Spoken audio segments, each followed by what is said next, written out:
Hey everybody, welcome back to UniX DBS, and today we're going to talk about the Core TCG Regional that was just hosted in San Diego this weekend, or this past weekend. I feel like it was the first real good sample size of the format, and there's a whole lot to unpack here, so I want to get into it.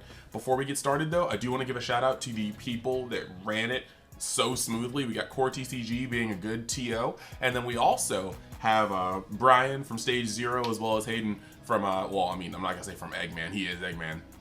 And they actually just hosted a stream. It was a really smooth stream. It was like, I mean, they're always gonna be good live streamers, and we've been really starving for that in the community as of late, especially at the start of this format.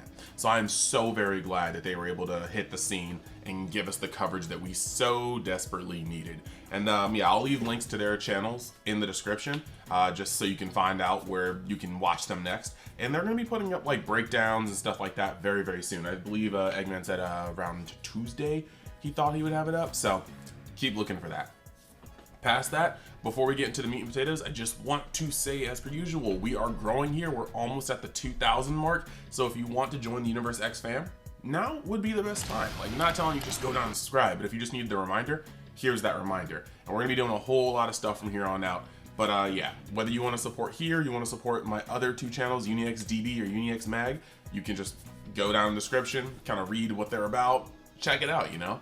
And without further ado, let's hop into like the whole stats like of this tournament and the main points of this video. So yeah, as we move on to the main, just content for this video, I do want the video to thrive. So if you would like to, just hit that like button and comment on the video with your opinions, your findings, because that's gonna be what helps it survive in the YouTube algorithm and reach more and more people so we can get word about our game out. But past that, this tournament was 149 people, which is, if I'm not mistaken, the largest tournament since Gen Con, and it's definitely the largest tournament since we've released Zenkai Series 1 Dawn of the Z Legends. So that's pretty cool. It just went by last Sunday. This should be going up on Monday, the Monday afterwards. And it was a 7-round tournament, no top cut. It was just 7 rounds of Swiss and then the standings after. So quick shout outs. If you are not called out here, that doesn't mean I'm not giving you your flowers. That just means I don't know you personally, or I don't know of you. So if you did do well in this tournament and you're watching this video right now and you didn't get called after this, just put your name and your deck and what you did, what place you made in the comments. I will definitely give you that salute. Like, it's always good when people are getting their invites, making a name for themselves, getting their first accomplishments, getting their 18th accomplishment. Like, it doesn't matter. Like, if you did well, you deserve flowers. So I do have to put this one ahead of everything else because he is the boy and he is part of the team. You got Jared Lopez. He actually made second place after standings with the old reliable Android 16.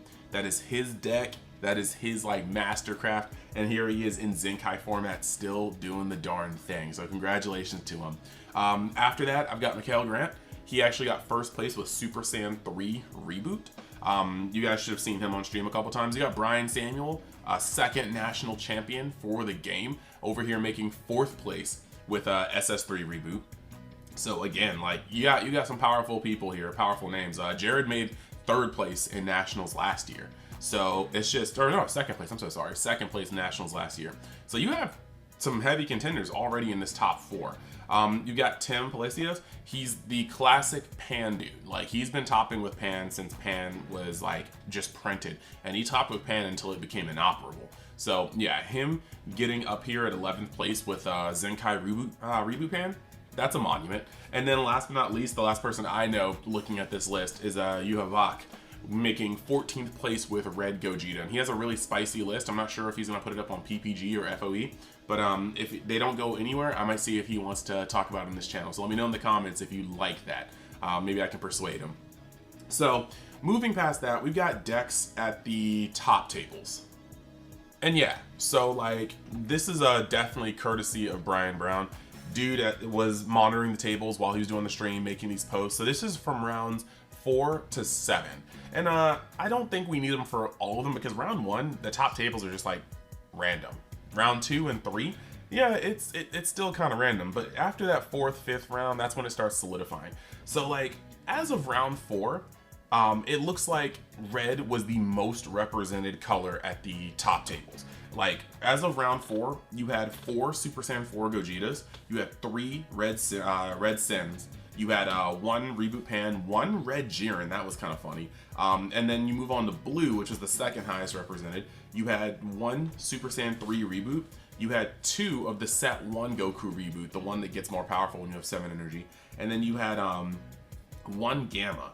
Green was at an all-time low. You're seeing 1 green KP, and then yellow was like the third most represented color with 1 Reboot Zenkai Kid Goku, as well as 2 Trunks Vegetas. And then you had the homie Jared with the lone Android 16 in there. Now moving on to round 5, you then were able to lose half of those Gogetas, because you gotta think, these are all the undefeateds. So every match, the undefeateds either go down by half, or they go down by half plus 1, because somebody might have gotten pared down if it's an uneven number. So you went down to 2 SS4 Gogetas, but then you went down, you didn't go down a single Red Sin. All the Sins, undefeated Sins, won their matchups, and 2 of the SS4 Gogetas lost.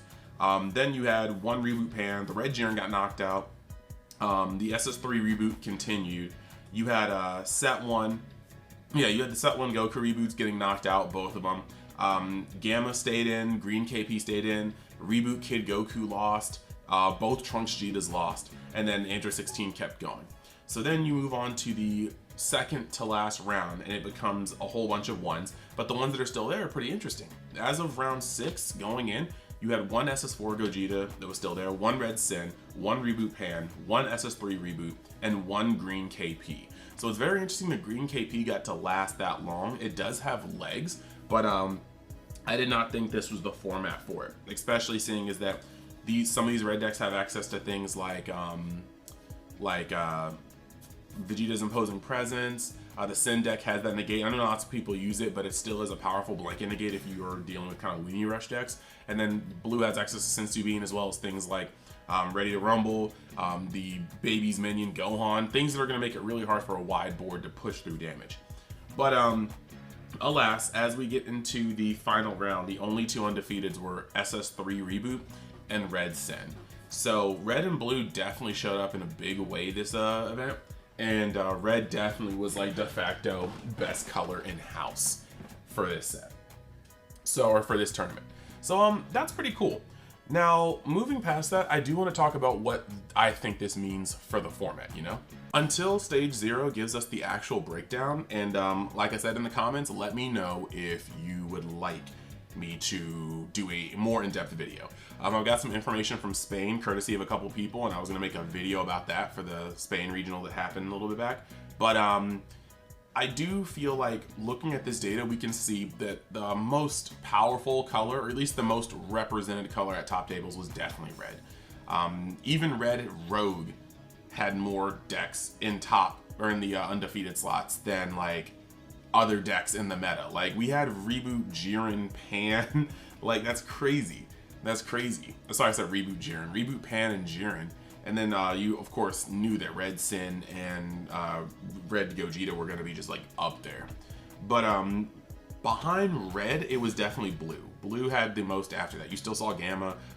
You saw the very aggressive ramp Goku that was pretty cool. And then you also saw, obviously, SS3 Goku coming off hot off of a win in Kansas. So people are probably experimenting with that a little bit more. And then, yellow and green were just kind of there, but black was non-existent. Black is in such a terrible place right now. It's very, very hard to even think about it being played.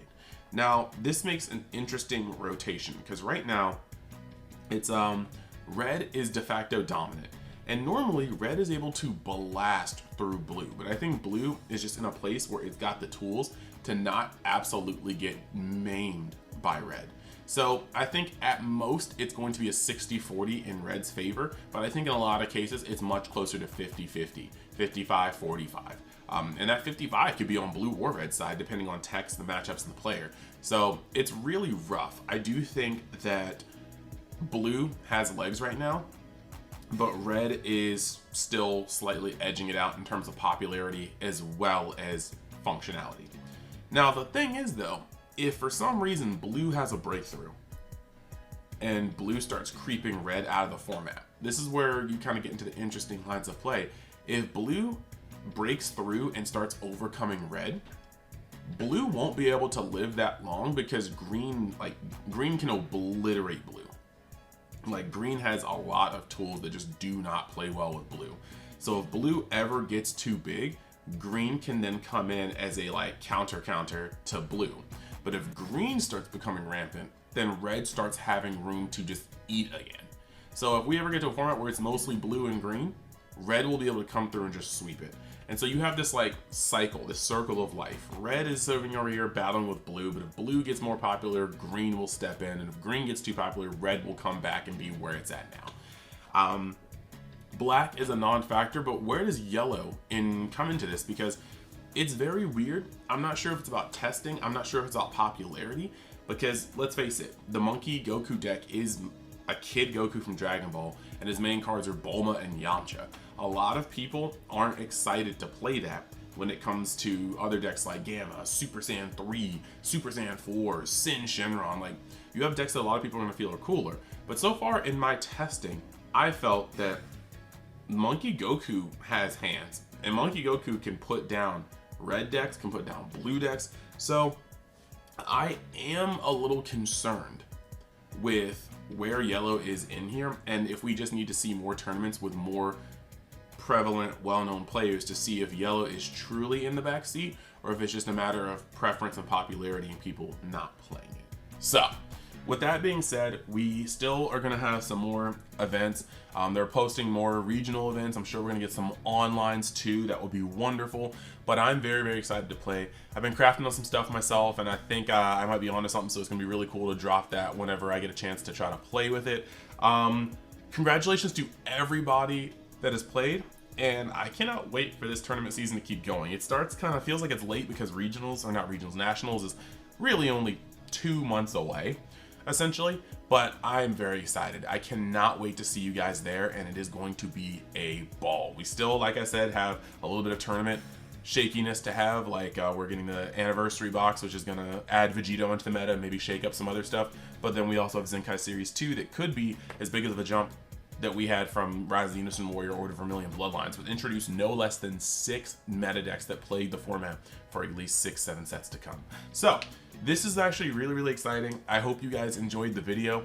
Like I said before, if this is the time where you think you might want to join the UniX fam, hit that subscribe button and we'll keep it going with content. This week's gonna be a juicy one. So thank you guys, and I will see you the next time you decide to join Universe X. Shout out to Stage 0, shout out to Egman, shout out to Core TCG, and we're gonna keep it moving. Later.